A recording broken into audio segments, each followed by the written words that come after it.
The beat of New York. 103.5 KTU. So we're here with Alessia, Cara. Hi. Hi. Good morning. Good morning. How are you? I'm doing pretty well. I got to say, I'm super excited when I found out you were coming and I got to interview you. I was like, my queen. I just want to say Thank you. No, seriously, thank you so much because I feel like you represent all of us awkward girls everywhere. And you're so like cool and real about it, you know? Thanks. So I appreciate that. And you're not awkward. You don't seem awkward at all. You don't know me very well yet. Hey, doesn't look at your, hide it very well if that's the case. No, but I mean, I've been following, what you've been doing since the first album, and your second album just came out, which we're so excited about. It's doing amazing things. And I mean, it must be like a whirlwind. How's it going? It's going really well. It's kind of one of those things that doesn't feel real because, I started writing it late 2016, so it's been a while, and the fact that it's out, it trips me out because sometimes I'll see like a fan like tweet a lyric, and for a second I'm like, how do you know that lyric? And it's like, oh wait, it's out. They're like on top of it. They're so, oh my gosh, I honestly, the reaction has been better than I could have ever imagined, honestly. I saw a fan on, because you've been like really big with Q&A on Twitter, and there was a fan asking for the guitar chords, and you were like, oh yeah, capo on 4, and just like, that's so cool. You have like this really cool connection with your fans where you're able to really interact with them online and just like really share the whole experience. Oh yeah, and I love that. I mean, even like growing up, not only with doing like trying to learn other people's songs, that would have been really helpful if an artist had said that to me. And also just talking in general. Like I remember I used to tweet my favorite artists and like people that I idolized, and I would have died if one of them said something to me. So I know what it can mean to someone. And let me tell you something. Back in the day, and I'm a little bit older than you. Yeah. I wrote fan mail, like actual letter to like Tia and Tamara. Do you remember her sister? That's I mean, so like cool. we know Tamara now because she's on the.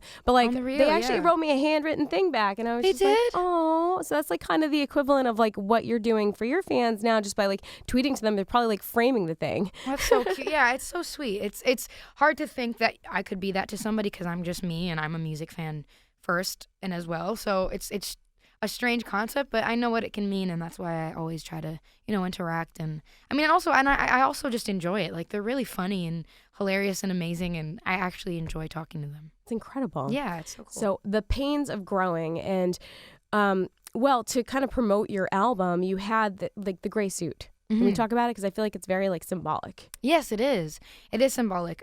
Yeah, that's pretty much the common thread between every video and performance of this album.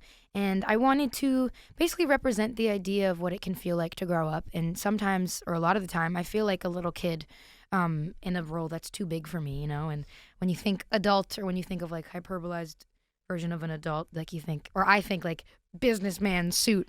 So I just thought that would be a cool artistic way to represent the idea of like feeling too small in your own skin sometimes. And yeah, that's Girl, I hate to tell you that. You're 22, right? Yeah. Right. Well, we're not going to say how old I am, but you look 22, so you're fine. Thank you. But the suit, like honestly, you're going to be wearing the suit for the rest of your life. Really? Like we're never quite grown up. And it's funny, the older you get, the more you realize that.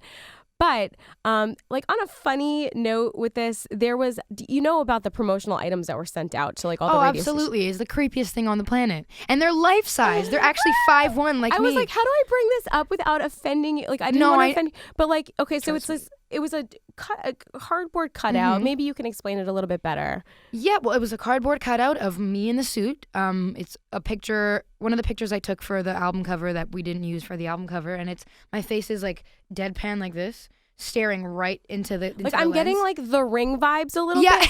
But the creepiest part is that you could take your face out. I know. Like, that is the weirdest because you're supposed to like stick your own face in. So and it's life size. So obviously people here at the radio station had a little fun. I have to show you a video. Can I show you a video? Absolutely. This is going to be amazing. This is good. I'm terrified so of myself. Our own Cubby from Cubby and Carolina in the morning. We have like a little like emergency exit that we all use to like escape the studio, when people are done with their shifts. So we put the cardboard cutout like right outside the door. Oh my. Watch this video. This is great. I'm terrified. I'm going to scare myself. Okay. Just his reaction. Oh my God. It's right Oh my goodness. I think it's like this the jump. Because even it's just my face too, and it's life size, and it just something about it is so creepy, and my hair's like in my face. It's just very serious, and like I get like I don't get terrifying. that vibe from you, but that is I don't know why they chose that picture, to be honest. But it's great. Like and thanks. You know, back to the album, like we're super excited about it, and the fact that you're doing the Jingle Ball tour, which is cool. What's it like to do, you know, to be on tour with a lot of different kinds of artists? It's really fun.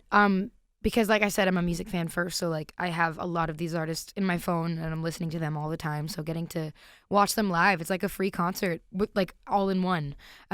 So I mean, I think I love that part as much as I love performing, just watching other people sing. Have you bonded with anyone in particular, like thinking about maybe like getting together and collaborating on some music? I was talking to Khalid the other day.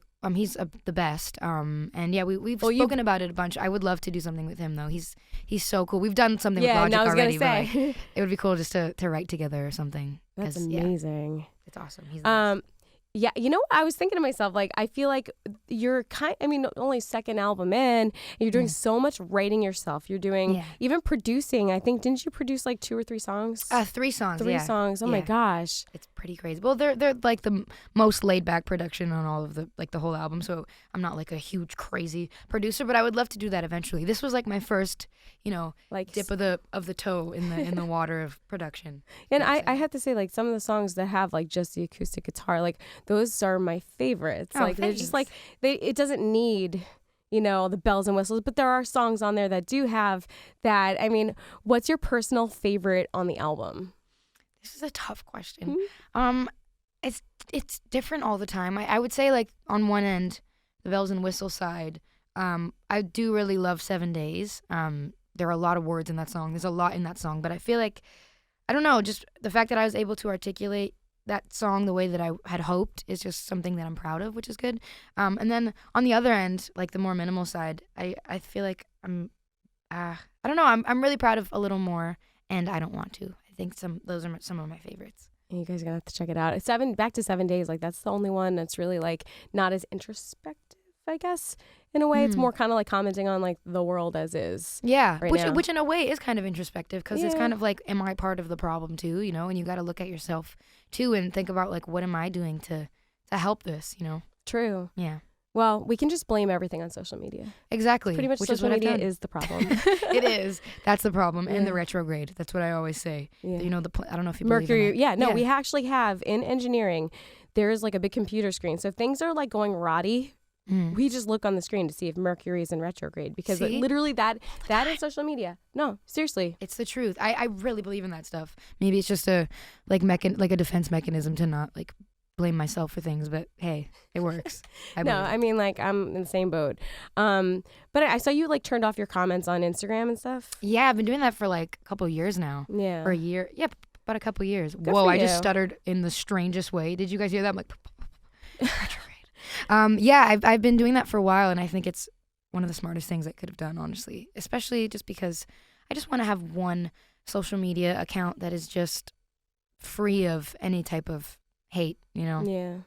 They get a lot of that these days. And I think it was Shawn Mendes who was recently, where there was an interview he did, and it just like puts so much added pressure, and it's unnecessary pressure out there. And I just like, honestly, I love how you're just like, okay, it's just about the music. And like, if you don't have something nice to say, like seriously, we had to go back to kindergarten. Don't say anything at all. Don't say anything at all. But you still find a way to really communicate with your fans. And you don't have to deal with the trolls, which I applaud you for that because, thank you. Yeah, it's amazing. Appreciate it. Thank you. So cool. Man, I feel like I could talk to you for days. I know, me too. This is fun. It is a lot of fun. We have to have you back. Thank you. I'd love to come back. So yeah, I mean, if anybody needs to find out where they can get the album, like I know you're pretty much everywhere. People don't really do CDs anymore. I know, but I worked so hard on the booklet, so please get the CD. That way you could just, or at least look at the booklet online. I'm sure there are like prints of it downloadable. Somewhere. Yeah. I know, we're missing out a little bit. Yeah. But I mean, seriously, pick it up. The Pains of Growing. And it's out now. Doing awesome things. Alessia, Cara, thank you. Thank you very much. The beat of New York. 103.5 KTU.